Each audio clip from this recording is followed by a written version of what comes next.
آندر نینجا. در دوران جنگ جهانی دوم ژنرال آمریکایی داگلاس مکارتر توانست در ژاپن برای خودش حکومتی به راه بندازه و حسابی غوغا بکنه.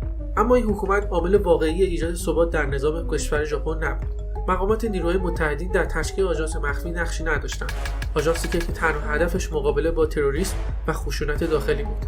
این سازمان مخفی که کارکنانش همگی نینجا بودن به مرور زمان انقدر رشد پیدا می‌کنند که تعداد پرسنل آنها به بالای 20000 نفر میرسه.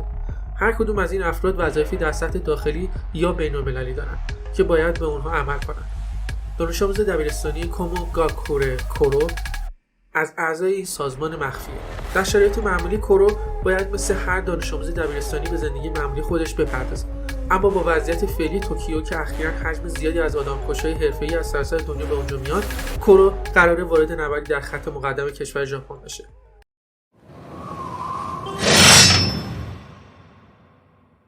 معمولاً انیمه‌ای مثل آندر نینجا از اون دسته آثاری هستن که نمیتونیم نسبت به اونها اشتیاقی یا علاقه خاصی داشته باشیم. خصوصاً اینکه آثار ژانر جاسوسی در سالهای اخیر به شدت ضعیف عمل کردن.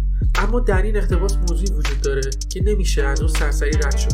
خالق مانگا این اثر آقای هانازاوا کنگوه. کسانی که با این هنرمند آشنایی ندارن بهتر بدونن که ایشون خالق چند اثر مشهور و قابل توجهه که ژانرهای مختلفی رو در بر میگیره، مثل ماجرای دیوانه‌وار مانگای آی ام هیرو. اما مانگای آندر نینجا اولین اقتباس انیمه‌ای از آثار او محسوب میشه. ویژگی اصلی این اقتباس در ژانر هیجان انگیز با چاشنی کمدی قرار گرفته. داستان با سرعت بالایی به مرحله آشوب و دیوانگی میرسه. کنگو هیچ مشکلی با استفاده از سوءاستفاده از کاراکترهاش نداره و پیچش‌های داستانی فراوانی در این اثر وجود داره. با اینکه نگرانی‌هایی در زمینه برنامه‌ریزی پروژه همچنان وجود داره، اما از اونجا که این پروژه به تیم سازنده اقتباس دورورو سپرده شده، میشه تا حدی به اون امیدوار بود. هیچ چیز بهتر از این نیست که یک اثر هیجان انگیز از انتظارات فراتر بره.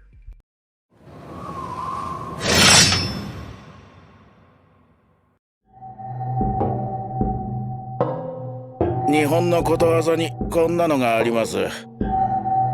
石を投げれば忍者に当たる。誰に当たったかはわからない。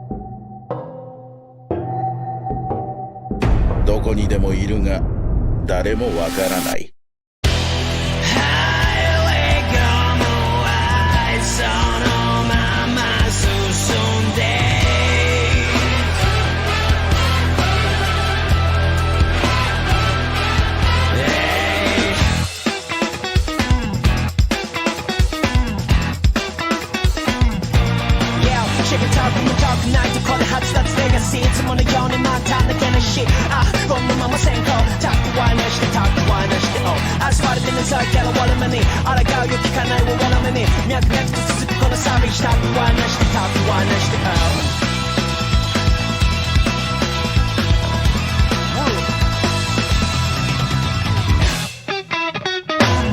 なるほどね。